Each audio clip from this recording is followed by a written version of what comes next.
अदल का पैकर हक का रहबर उमर की पहचान है, तख्त नशी है मगर दिल में रहमान है। आपने उस कासद के हाथ आग के दो बड़े बड़े अंगारे भेज दिए, फरमाया कि जाकर मेरी बेटी को ये आग के अंगारे दे देना। रहमतुल्लाह अलैह के 11 बेटे थे। जब आपका वक्त विसाल आया तो सीरत नगार लिखते हैं कि आपने अपने 11 के 11 बेटों को अपने पास बिठाया, अश्कबार आंखों से आपने अपने बेटों को फरमाया। 101 हिजरी है। अमीरुल मोमिनीन हजरत उमर बिन अब्दुल अजीज रहमतुल्लाह ताला अलैह, आप खलीफातुल मुस्लिमीन है, हाकिम वक्त हैं। आपके पास आपकी बेटी की तरफ से कासिद आया, उसने कहा कि मुझे आपकी लख्त जिगर ने भेजा, आपकी बेटी ने भेजा है, मेरे पास एक हीरा है, ये मोती है, और उन्होंने कहा है कि अगर मुझे इस जैसा बैतुल माल से एक और मोती मिल जाए तो मेरे पास जोड़ी हो जाएगी। उस वक्त हजरत उमर बिन अब्दुल अजीज रहमतुल्लाह ताला अलैह आपने बड़ा खूबसूरत जवाब दिया।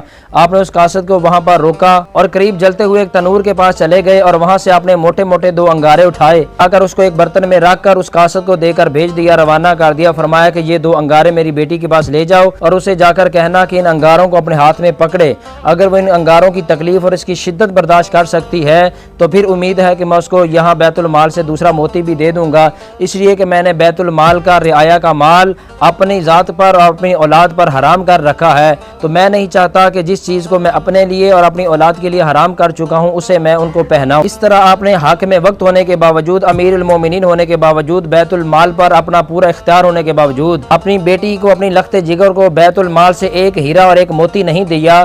फरमाया कि मैंने अपने ऊपर हराम कर लिया है, अगर मैंने तुझे रियाया के माल से ये मोती दे दिया तो कल क़यामत के दिन तुझे जहन्नम की आग के मोती पहनाए जाएंगे। हज़रत उमर बिन अब्दुल अजीज रहमतुल्लाह अलैह के 11 बेटे थे। जब आपका वक्त विसाल हुआ तो आपने उन 11 बेटों को अपने पास बिठाया और उन्हें बताया कि मेरे पास 2 रास्ते थे। एक रास्ता तो ये था कि बैतुल माल से, रियाया के माल से, सरकारी खजाने से मैं तुम्हें अय्याशी कराता, ख्वाहिशात पूरी करवाता, तरह तरह के खानों से तुम्हारे लिए दस्तरखान बिछाता, तुम्हारे लिए आलीशान महल्ला तामीर करवाता। एक रास्ता तो ये था कि सरकारी माल से, बैतुल माल से, रियाया के माल से मैं तुम्हें अय्याशी की ज़िंदगी देता, तुम्हारी हर ख्वाहिश को पूरा करता, तुम्हारे लिए तरह तरह के खानों के दस्तरखान बिछाता, तुम्हारे लिए आलीशान महल्लात बनाता और हर तरह की पुरतायुश ज़िंदगी में तुम्हारी बना देता। लेकिन मेरा ये काम और मेरा ये अमल मुझे जहन्नम की तरफ लेकर जाता। दूसरा रास्ता मेरे पास ये था कि जो मेरी हक हलाल की और जो मेरे ज़ाती आमदन है उससे मैं तुम्हारा नानो नफ़का चलाकर तुम्हारी ज़रूरियात पूरी करता और फ़क्र व फाका के अंदर ज़िंदगी बसर करता, और ये रास्ता मुझे जन्नत की तरफ लेकर जा रहा है।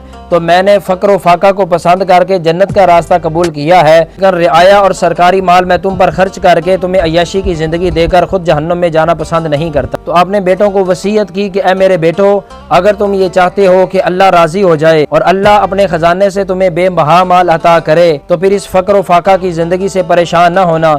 एक वक्त आएगा कि अल्लाह ताला अपनी नेमत के खजाने तुम पर खोल देगा। नाज़रीन मोहतरम, बिल आखिर ऐसा ही हुआ। 101 हिजरी में हजरत उमर बिन अब्दुल अजीज रहमतुल्लाह अलैह तो विसाल कर गए, लेकिन वक्त ने साबित किया कि आपकी औलाद को अल्लाह ताला ने इतना अता किया कि एक दिन के अंदर 100 ईंट बतौर सदका आप दिया करते थे। अदल का पैकर हक का रहबर उमर की पहचान है, अदल का पैकर हक का रहबर उमर की पहचान है, तख्त नशी है मगर दिल में रहमान है।